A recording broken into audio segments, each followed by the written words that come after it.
Iya, assalamualaikum warahmatullahi wabarakatuh.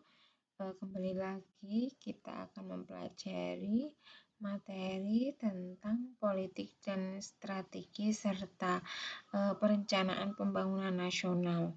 Untuk minggu lalu kita sudah sedikit mempelajari terkait untuk bab ini, terus kemudian ini Bu Novi akan sedikit mengulas tentang bagaimana politik dan strategi di dalam merencanakan pembangunan nasional.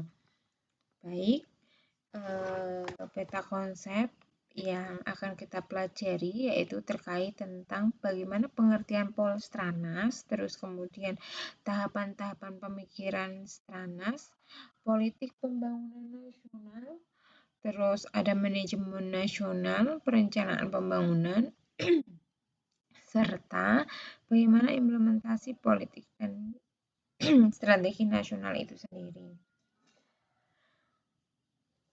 Nah, ini terkait dengan kekayaan bangsa Indonesia ya. Nanti bisa saudara lihat sendiri di PPT, terus kemudian di sini.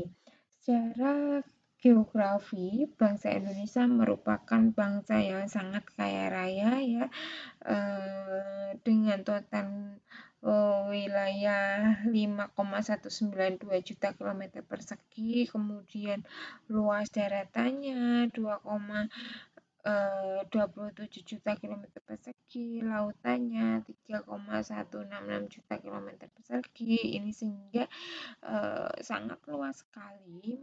Oleh karena itu, negara kita termasuk negara kepulauan. Begitu juga jarak utara selatan, timur barat, bahkan jumlah pulaunya mencapai hingga 17.508 pulau. Bayangkan dalam satu negara itu ya. Kemudian garis pantai, letak lintangnya ya, bujur timur baratnya sehingga mempunyai 3 wilayah waktu ya. Kemudian terletak di antara 2 benua dan 2 samudra, di bawah garis khatulistiwa serta iklimnya tropis dengan 2 musim. Selain itu juga merupakan pertemuan 2 jalur pegunungan yaitu Mediterania dan Sirkumpasifik. Nah, kondisi bangsa Indonesia dengan geografi yang demikian adanya itu menimbulkan sebuah konsekuensi yang sangat logis, yaitu adanya harta karun bangsa Indonesia. Nah, ini merupakan khasanah bangsa Indonesia kita, mulai dari tumbuhan berbunga kita nomor 1 di dunia, kemudian spesies pohon kita nomor 2 di dunia, kemudian spesies mamalia nomor 1 di dunia ya, reptil nomor 3, burung nomor 4 ya, spesies amfibi nomor 5 ya, kemudian ratusan jasa retnik sama biota laut. Ini menyimpulkan bahwa kalau kita lihat ranking-ranking yang kita dapatkan itu, kita hampir secara sumber daya alam itu menduduki 5 besar dunia. Nah, inilah yang menjadi sebuah hal yang patut kita untuk syukuri. Selain itu juga kondisi geografi yang sedemikian kayanya itu menimbulkan sebuah peta kekayaan alam bangsa Indonesia yang kita harus sangat bersyukur sekali, karena ini sifatnya adalah given, pemberian dari Tuhan.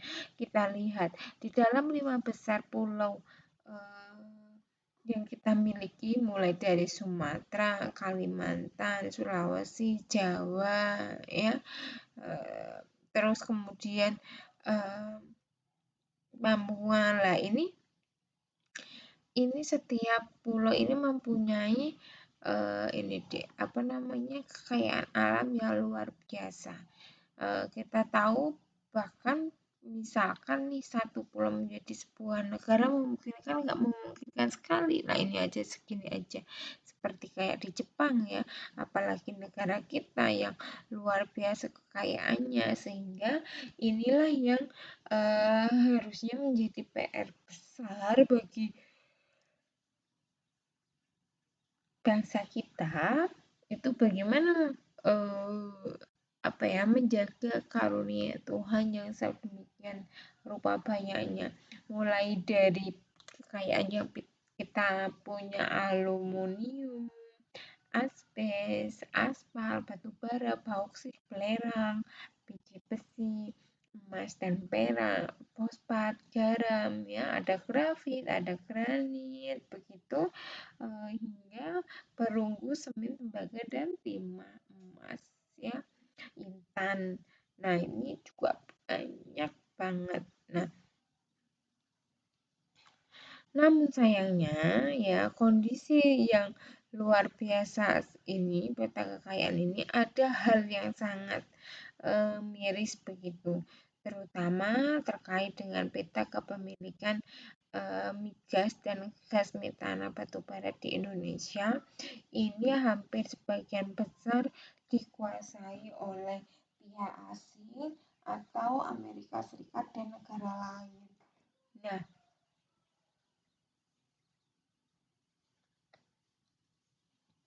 kondisi ini sangat ini ya apa namanya miris dan sangat memprihatinkan bagaimana kita sumber daya alam yang kita miliki begitu banyak namun masih dikuasai oleh pihak asing begitu dari Malaysia, Australia, Amerika, Cina begitu ya. Ini juga menjadi hal yang sangat apa ya namanya bahaya manakala tidak uh, segera dipikirkan dan diatasi. Nah, kondisi inilah yang harus difikirkan. Nah, harus diorganisir, harus dimanajemen. Semua kekayaan alam, semua kekayaan bangsa Indonesia harus diorganisir dan dimanajemen dengan apa? Ayo siapa yang tahu? Nah,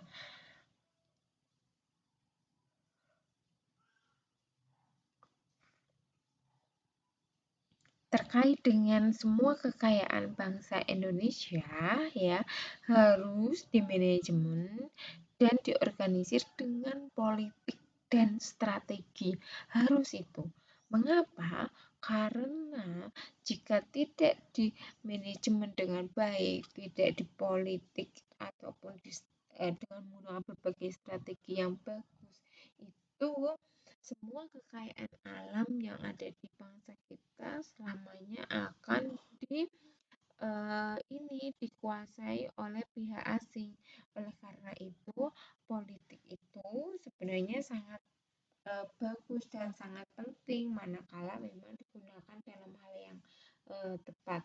Dengan adanya politik, dengan adanya strategi, kita akan mempunyai bargaining position dengan negara lain sehingga kita mempunyai hak prerogatif yang luar biasa. Apa namanya? Kita mempunyai apa? Kekuatan untuk bargaining position dengan negara lain begitu. Nah, politik sendiri kegiatan dalam suatu negara yang menyangkut proses penentuan tujuan dan pelaksanaan dari tujuan tersebut. Segala hal yang berkenaan dengan pembuatan kebijakan dan pelaksanaan kebijakan ini mengharuskan untuk bagaimana tujuan itu baik secara umum maupun khusus harus ada pembagian dan alokasi sumber daya yang memang itu proporsional. Untuk melaksanakan kebijakan diperlukan adanya power atau kewenangan authority Dengan politik inilah kita bisa apa nih namanya ya, benar-benar mengelola sumber daya alam yang kita miliki begitu. Jangan sampai dikuasai oleh pihak asing begitu. Nah, politik sendiri menyangkut adanya negara ya, kekuasaan, pengambilan keputusan, kebijakan umum, dan pembagian. Negara seperti kita ketahui yaitu merupakan suatu organisasi dalam wilayah yang mempunyai kekuasaan tertinggi yang sah dan yang ditaati oleh rakyat itu sendiri. Sedangkan bagaimana dengan kekuasaan? Kekuasaan itu merupakan suatu kemampuan seseorang atau kelompok untuk mempengaruhi tingkah laku orang atau kelompok lain sesuai dengan keinginan dari pelaku. Politik ini sangat erat sekali dengan kekuasaan. Kemudian ada pengambilan keputusan. Nah, membuat sebuah pilihan di antara beberapa alternatif begitu. Karena keputusan itu tidak hanya menyangkut satu problem saja. Nah, dalam pengambilan keputusan itu merupakan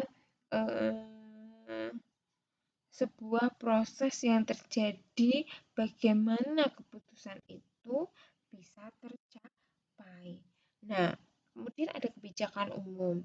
Kebijakan umum suatu kumpulan keputusan yang diambil oleh seseorang pelaku atau oleh kelompok politik dalam usaha memilih tujuan-tujuan dan cara-cara untuk mencapai tujuan itu. Pada prinsipnya, pihak yang membuat kebijakan-kebijakan itu mempunyai kekuasaan untuk melaksanakannya. Nah, yang terakhir adalah pembagian. Pembagian merupakan distribusi atau alokasi, yaitu pembagian yang penjatahannya dari nilai-nilai masyarakat itu sendiri. Politik adalah membagikan dan mengalokasikan nilai-nilai secara mengikat. Nah, karena sedemikian luasnya cakupan mana yang terkandung dalam sebuah politik, maka sangat sulit untuk mendefinisikan secara lengkap. Tanpa maksud untuk mengartikan kata politik itu secara tuntas, maka secara lebih umum dan inti itu politik dapat diartikan segala yang berkenaan dengan bagaimana kebijakan itu disusun dan bagaimana kebijakan itu dilaksanakan. Nah, inilah yang sangat penting. Kemudian, di dalam politik nasional itu ada asas, ada haluan merupakan usaha kebijakan dari negara dalam mencapai tujuan nasional. Sumber daya nasional dengan membina dan menggunakan potensi nasional, sumber daya nasional, dan sarana prasarana nasional. Kebijaksanaan nasional yang menjadi landasan serta arah bagi penyusunan konsep strategi nasional. Nah, politik nasional itu sendiri menyangkut ada 4, yaitu dalam negeri, luar negeri, politik ekonomi, dan politik pertahanan. Politik dalam negeri sendiri yaitu diarahkan kepada mengangkat, meninggikan, dan memelihara harga derajat dan potensi rakyat Indonesia yang pernah mengalami kehinaan, kemelaratan akibat penjajah menuju sifat-sifat bangsa yang terhormat dan dibanggakan.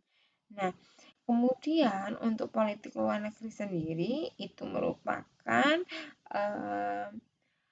sikap yang sifatnya bebas aktif anti imperialisme ya, anti kolonialisme dalam segala bentuk dan manifestasinya, mengabdi kepada kepentingan nasional dan amanat penderitaan rakyat, serta diarahkan kepada pembentukan solidaritas antar bangsa, terutama bangsa-bangsa Asia Afrika dan negara-negara non-elat. Nah, inilah yang menjadi fokus di dalam politik luar negeri. Sedangkan politik ekonomi bersifat swadaya dengan tidak berarti mengisolasi diri, tetapi diarahkan kepada peningkatan taraf hidup dan daya kreasi rakyat Indonesia sebesar-besarnya. Nah, kemudian yang terakhir adalah politik pertahanan keamanan yang bersifat defensif, aktif, dan diarahkan kepada pengamanan serta perlindungan bangsa dan negara serta usaha-usaha nasional dan penanggulangan segala macam tantangan, ancaman, dan hambatan. Nah, ini terkait dengan politik nasional. Sedangkan strategi nasional itu sendiri, itu kemudian politik-politik itu diwujudkan ke dalam sebuah kegiatan yang sangat langkah-langkah yang lebih konkret lagi, yaitu berupa bagaimana strateginya, bagaimana langkah-langkahnya. Nah, strategi nasional itu menyangkut tentang pelaksanaan dari politik nasional itu sendiri. Nah, politik nasional itu sendiri mencakup ya program nasional yang meliputi ada tempat, waktu, bidang biaya maupun pelaksanaannya. Nah, hal ini pelaksanaannya menyangkut seluruh aspek bidang kehidupan yaitu IPOLEK Sosbun Hankam ya. Inilah yang politik ekonomi, sosial, budaya, pertahanan, dan keamanan ini semuanya menyangkut strategi nasional. Nah, bagaimana tahap-tahapan pemikiran strategi nasional? Yang pertama harus adanya data informasi yang tepat. Jika data informasi itu akurat, datanya ada, maka bagaimana selanjutnya kita menelaah strategi apa yang akan dicapai. Data itu sangat penting karena menentukan bagaimana strategi itu nanti akan dilaksanakan. Kemudian perkiraan strategi. Nah, ini sebuah merancang bagaimana strategi-strategi, solusi, rencana pembangunan ke depan akan seperti apa. Ini juga akan nanti diwujudkan dalam sebuah tingkat perencanaan.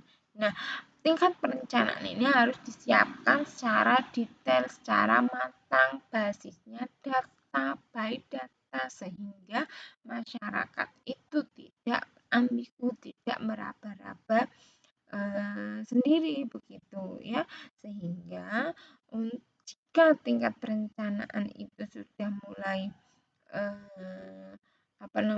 ada begitu, maka selanjutnya penentuan anggaran dan pembiayaannya seberapa banyak yang dibutuhkan. Nah, perencanaannya seberapa detail. Oleh karena itu, barulah anggaran bisa untuk menyesuaikan.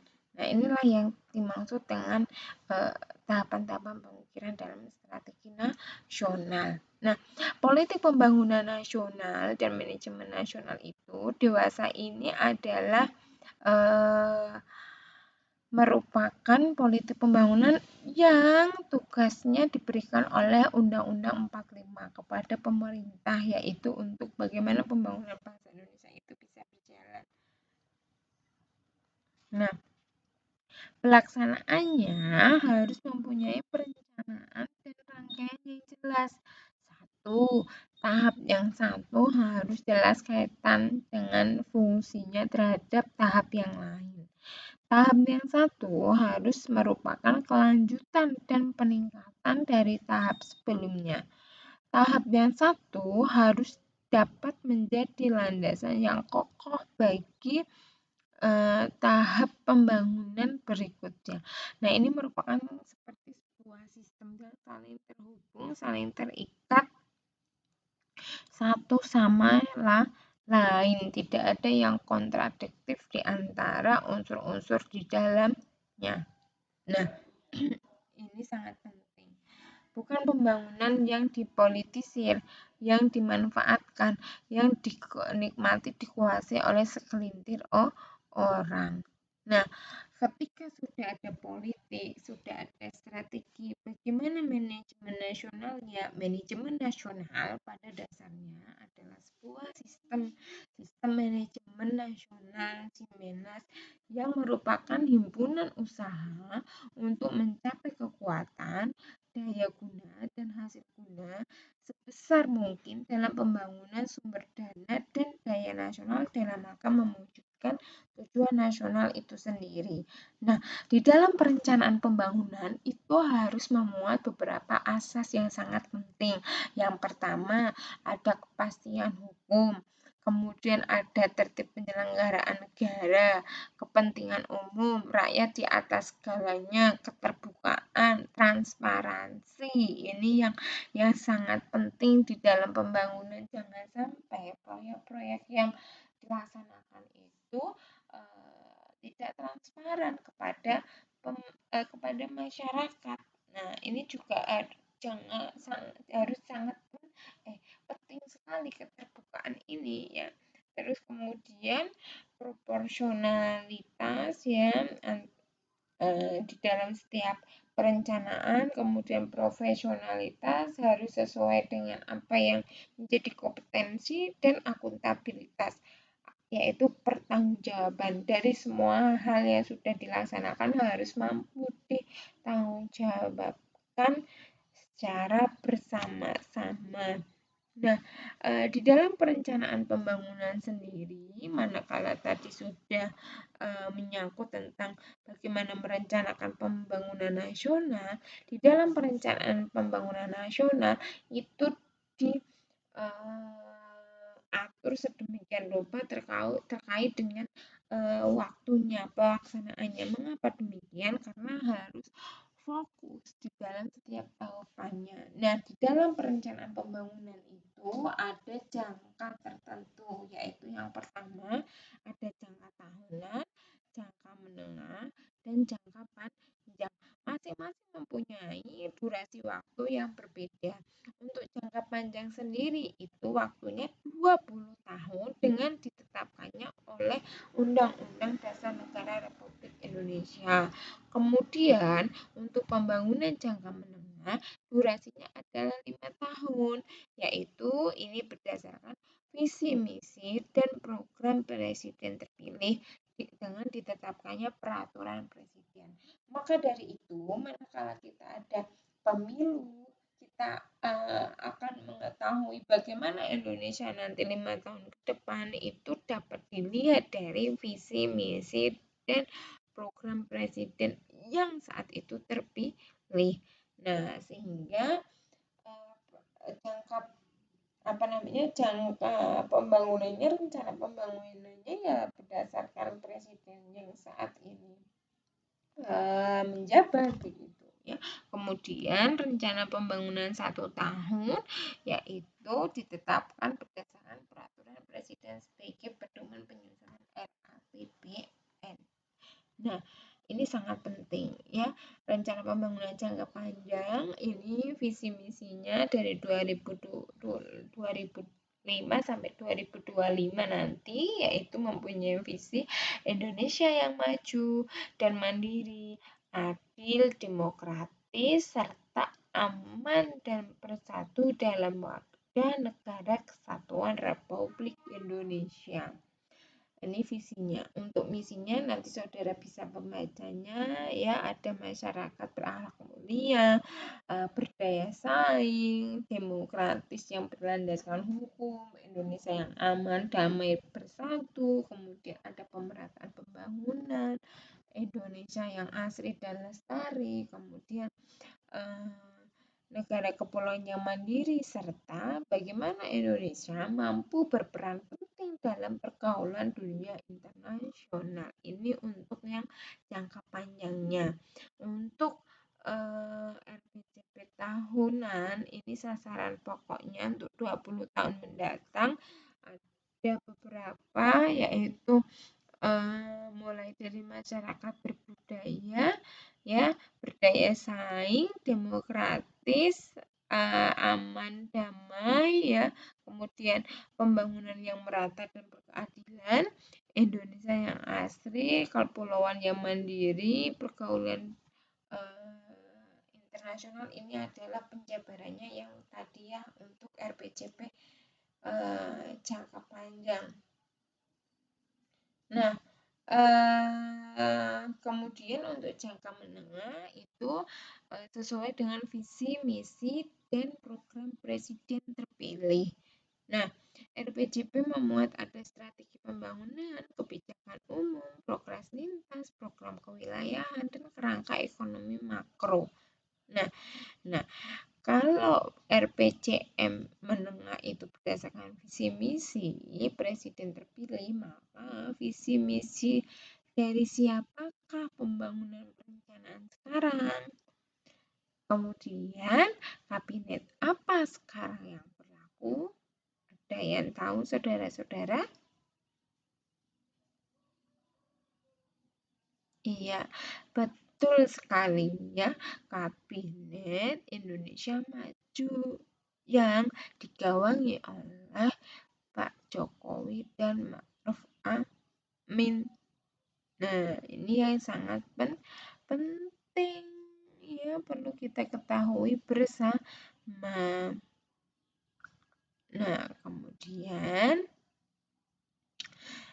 visi misinya terwujudnya Indonesia yang berdaulat, mandiri, dan berkepribadian berlandaskan gotong royong. Nah, ini misinya mulai dari peningkatan kualitas manusia Indonesia, struktur ekonomi yang produktif, mandiri, dan berdaya saing, pembangunan yang merata dan berkeadilan, mencapai lingkungan yang berkelanjutan, kemajuan budaya yang mencerminkan kepribadian bangsa, ya, penegakan sistem hukum bebas koruptif, bermartabat dan percaya, kemudian ada perlindungan bagi segenap bangsa dan memberikan rasa aman bagi seluruh warga, pengelolaan pemerintah yang bersih, efektif, terpercaya, dan yang terakhir ada sinergi pemerintah daerah dalam kerangka negara kesatuan Republik Indonesia. Nah, itu yang jangka menengah yang kemudian diwujudkan ke dalam 9 agenda prioritas nawacita. Nah, ini sering keluar juga di ujian, nanti mungkin saudara bisa memahaminya, mulai dari menghadirkan kembali negara yang melindungi segenap bangsa dan memberikan rasa aman kepada seluruh warga, kemudian ada membuat pemerintah yang selalu hadir, yang bersih, efektif, demokratis, membangun Indonesia di daerah pinggiran, memperkuat kehadiran negara dalam melakukan reformasi sistem, meningkatkan kualitas hidup manusia, meningkatkan produktivitas rakyat, mewujudkan kemandirian ekonomi, melakukan revolusi karakter, dan memperteguh kebinekaan dan memperkuat restorasi sosial. Nah, inilah 9 agenda prioritas nawacita yang ada di pemerintahan Pak Jokowi. Nah, kemudian sebelum menggunakan visi misi Presiden Pembangunan Nasional di Indonesia, pembangunan di Indonesia menggunakan dasar apa? Adakah saudara-saudara yang tahu? Menggunakan apa, nak? Iya, betul sekali ya. Sebelumnya menggunakan GBHN garis besar haluan negara. Nah, ini sudah ditetapkan di awal sehingga presiden nanti yang terpilih tinggal melaksanakan saja secara estafet begitu. Ya, sedangkan kalau yang sekarang berdasarkan benar-benar visi misi bangsa Indonesia begitu. Visi misi presiden terpilih maksud saya, mohon maaf.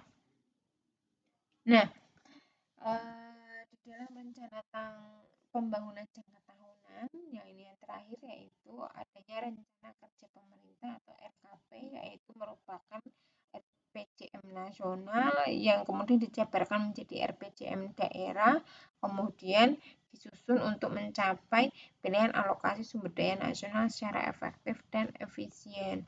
Urutan kegiatan penyusunannya, 1. Mulai penyiapan rancangan awal rencana pembangunan, kedua penyiapan rancangan kerja dan musyawarah perencanaan pembangunan, penyusunan rancangan akhir rencana pembangunan. Nah, inilah sehingga pada materi ini yang bisa kita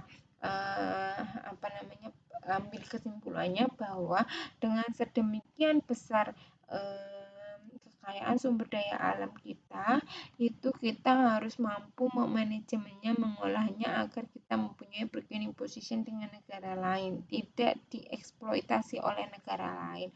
Dengan cara apa? Dengan cara kita melaksanakan politik dan strategi nasional. Politik sangat bagus sekali ya, tanpa politik kita tidak akan punya bargaining position dengan negara lain, kita akan kalah, tetapi dengan politik yang sehat, yang bagus, yang cerdas, itu akan memberikan keuntungan bagi negara kita. Dengan politik kemudian diwujudkan ke dalam strategi nasional, itu menjadi langkah yang sangat efektif. Kemudian bagaimana di manajemennya ya, kemudian dituangkan di dalam breakdown ke dalam perencanaan pembangunan mulai dari tahunan, menengah hingga panjang, itu sangatlah penting menjadi perhatian kita bersama. Maka dari itu di dalam perencanaan pembangunan harus benar-benar detail by data ya, agar masyarakat bisa mengetahui bagaimana prosesnya, bagaimana pertanggungjawabannya, bagaimana akuntabilitasnya, begitu ya, transparansinya ya, terkait dengan bagaimana mencapai pelaksanaan proses pembangunan. Dan pembangunan saat ini berproses pada visi misi presiden terpilih yaitu Jokowi. Semoga apa yang sudah direncanakan di dalam visi misinya selama pemerintahan ini dapat terrealisasi dengan baik demi kemakmuran dan keadilan sosial bagi seluruh rakyat Indonesia. Nah, begitu saudara-saudara untuk materi perencanaan pembangunan, politik dan strategi nasional. Untuk selanjutnya bisa kita lanjutkan pada materi minggu depan, yaitu otonomi daerah. Terima kasih atas perhatiannya. Akhir kata, wassalamualaikum warahmatullahi wabarakatuh.